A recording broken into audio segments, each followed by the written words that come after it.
And here we have the deer mushroom fruiting on old logs in a compost heap.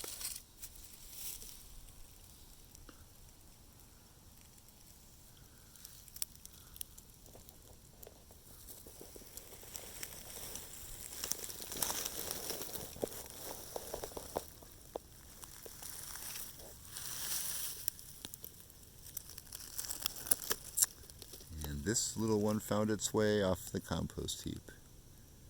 These are delicious mushrooms, usually occur with the summer rains.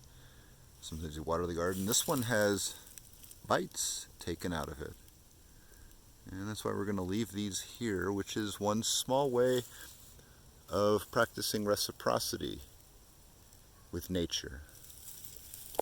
My name is Jordan Weiss, and we will visit more ways to practice reciprocity with nature and find out what fungal friends are growing in our outdoor grow spaces.